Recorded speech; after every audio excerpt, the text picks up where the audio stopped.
નમસ્કાર મિત્રો, સ્વાગત છે તમારું ખેડૂત વિકાસ યુટ્યુબ ચેનલમાં। તો ચાલો જાણીએ આજે સોનું અને ચાંદીમાં કેટલો વધારો થયો કે પછી ઘટાડો। આ સાથે અમે તમને જણાવીશું કે આજે 18 કેરેટ, 22 કેરેટ અને 24 કેરેટ સોનાનો ભાવ શું ચાલે છે અને આ સાથે જાણીશું કે આજે સોના અને ચાંદીના વર્તમાન ભાવ શું છે। આ બધી માહિતી તમને આ વિડીયોમાં વિગતવાર મળશે, પરંતુ એ પહેલાં દરરોજના સોના અને ચાંદીના નવનીતમ ભાવ અને સમાચાર મેળવવા માંગતા હોય તો અત્યારે જ અમારી ખેડૂત વિકાસ યુટ્યુબ ચેનલને સબસ્ક્રાઈબ કરો। જો વિડીયો ગમે તો લાઈક કરો અને તમારા બધા સગા સંબંધીઓ અને મિત્રો સાથે શેર કરો।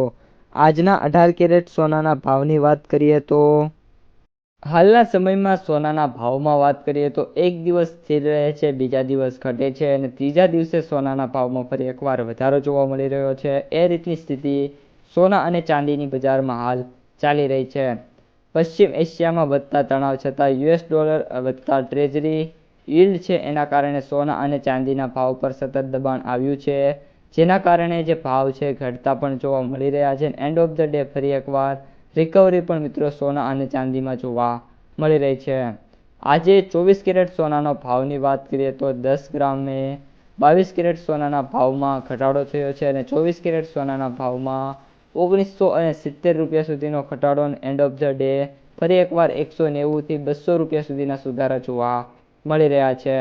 આ સાથે સાથે હવે મિત્રો ચાંદીના ભાવમાં વાત કરીએ તો સતત 4 દિવસ સ્થિર રહ્યા બાદ ચાંદીમાં આજે પ્રતિ 1 કિલોએ 10,000 રૂપિયાનો સુધારો જોવા મળ્યો છે। આ સાથે ચાંદી છે અત્યારે 2,90,000 રૂપિયા ઉપર ટ્રેડ થઈ રહી છે।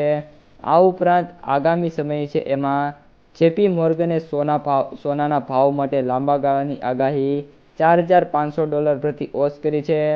2026ના અંત સુધીમાં જે સોનું છે એ $6,300 પ્રતિ ઓસની આગાહી જાળવી રાખે છે। જેપી મોર્ગને જણાવ્યું હતું કે સોનામાં માળખાકીય વૈવિધ્યકરણનો ટ્રેડ ચાલુ હોવાથી અને વધુ વધારો થવાની પણ શક્યતા જોવા મળી રહ્યો છે અને જે મિત્રો રેસિસ્ટન્ટ લેવલ છે $4,500નું છે। જો $4,500નું રેસિસ્ટન્ટ તૂટશે તો મિત્રો હજી પણ ભાવ છે ઘટતા જોવા મળી જવાના છે।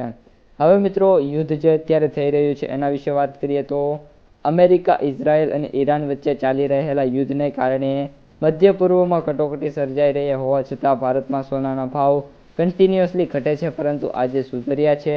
જો કે આંતરરાષ્ટ્રીય બજારમાં તે વધી રહ્યા છે। આ સંઘર્ષે 28 ફેબ્રુઆરીના રોજ ઇઝરાયલ અને અમેરિકા સામે યુદ્ધ જાહેર કર્યું હતું અને હવાઈ હુમલા શરૂ કર્યા હતા। ત્યારે કલાકોમાં જ ઈરાન છે અને મિસાઇલ અને ડ્રોનથી ઇઝરાયલ પર હુમલો કરીને બદલો લીધો। ઈરાને મધ્ય પૂર્વના ઘણા દેશો પર હુમલો કર્યો છે, જેના કારણે ફરી એકવાર ક્રૂડ ઓઇલના ભાવ છે વધી શકે છે અને જે રીતની 2008માં મહામંદી આવી હતી એ જ રીતની મહામંદી આગામી સમયમાં જો આ યુદ્ધ લાંબુ ચાલશે તો આવી શકે છે એવી નિષ્ણાંતો દ્વારા અત્યારે પ્રેડિક્શન કરાઈ રહી છે। તો મિત્રો આ હતા આજના સોના અને ચાંદીના તાજા સમાચાર। જો તમને વિડીયો ગમ્યો હોય તો વિડીયોને લાઈક કરી દેજો।